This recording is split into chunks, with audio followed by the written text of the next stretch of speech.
Miss Sim, like I told you yesterday, we are predicting Baby J today. Or you are going to start predicting Baby J. Baby J being who? Baby Jefferson. Baby Jefferson.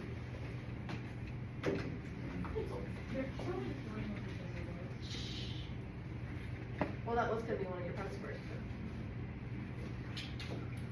So, you are invited to a baby shower, which is where you are at right now, right?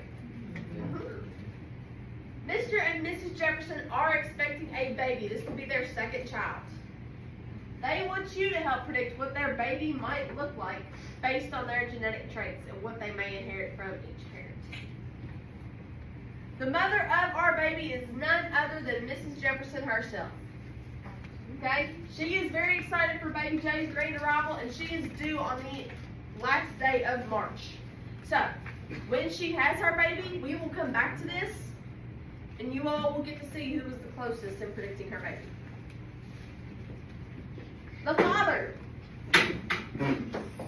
The father is obviously Mrs. Jefferson's husband, Mr. Jefferson.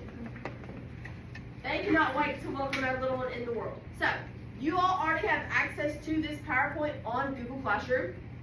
So you all have pictures of Mrs. Jefferson and Mr. Jefferson there to look to get traits. You also have big sister Remy. Remy is 2 years old, and obviously, as any 2-year-old, she's excited to meet her new sibling, but at the same time, she is not too happy about not being the only child anymore. Which, relatable, right? Yeah. I relate to that, personally. I was, especially being the firstborn. Firstborn girl, you're just a little angel.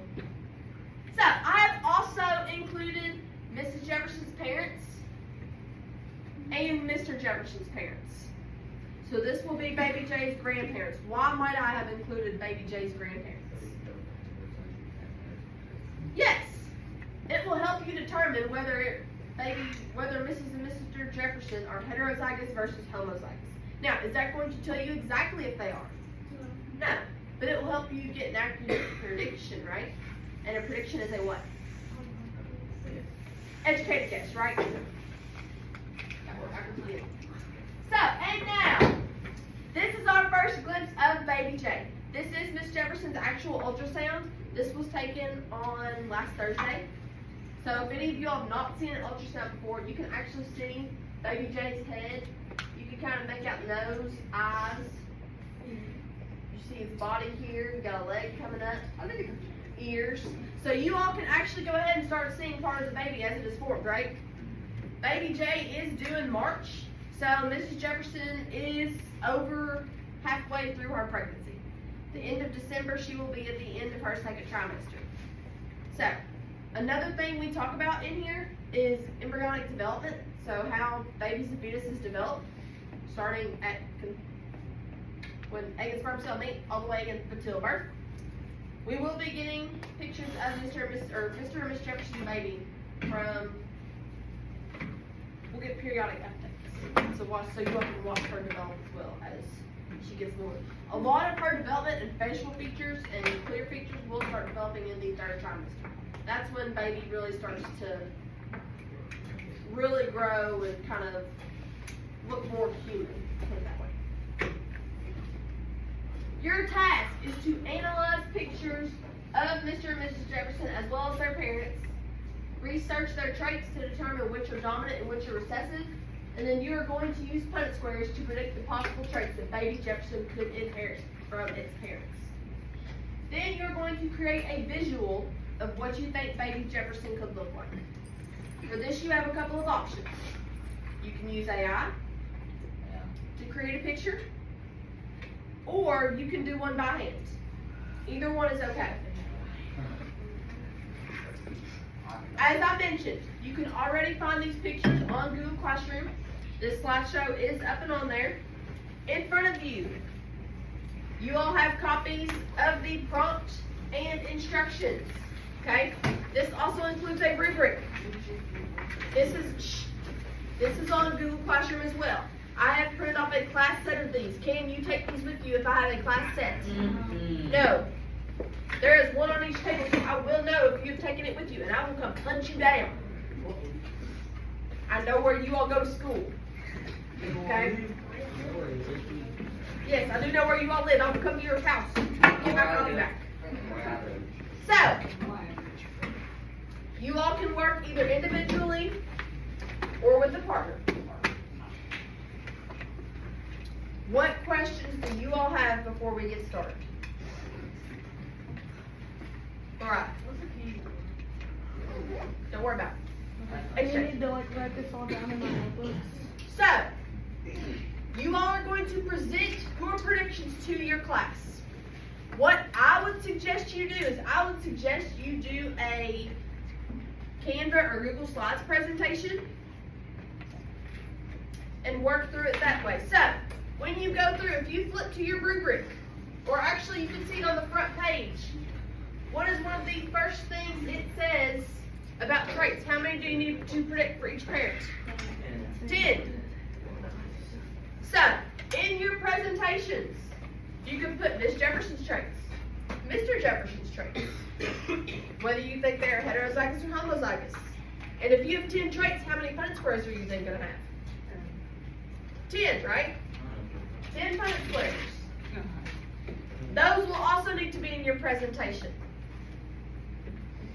One more thing. Right here it says explain your reasoning, right? Write a paragraph explaining your reasoning. Even though you're working in partners, each person has to individually turn in a reasoning. Does that make sense? Does anybody else have any questions? Now, last thing I'm going to address, besides don't pop the balloons. If you pop the balloons, what is that going to sound like? Gunshot. Is that going to be good? No. No. Okay, don't pop the balloons. I do have copies of Mr. and Miss Jefferson's traits. She has sent me a list. If you want to double check and make sure after you've created your 10 traits, raise your hands and I will come around and check them. If you have questions that you would like for me to ask Mrs. Jefferson or Mrs. Jefferson's husband, write them down and I will do so. Okay? I believe that is all. If you all work good and quietly, I will allow you to come get a piece of candy at the end of class. One piece. I bought this with my own money. I bought the good stuff. I'm gonna turn y'all loose. Okay?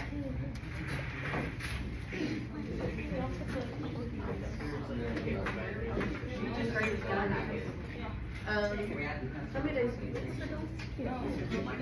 Just let me okay, so you do the eye cell. I think I can already do this.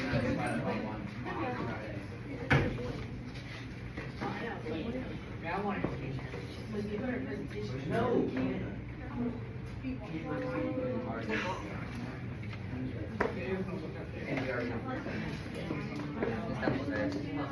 Right? Let me finish the brush.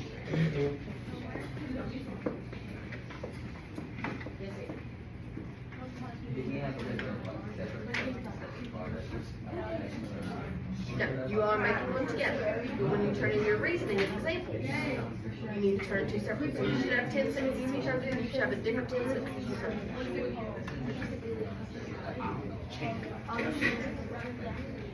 You can do that, or you can put them in as like John's reasoning on a slide and Angel's reasoning. Do you also want to go down and check? Take one of these down there. Yes, so write this on a notebook and just put it on.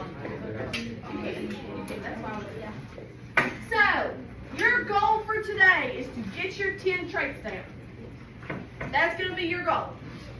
Man. You can take that one down to the shop. Yep.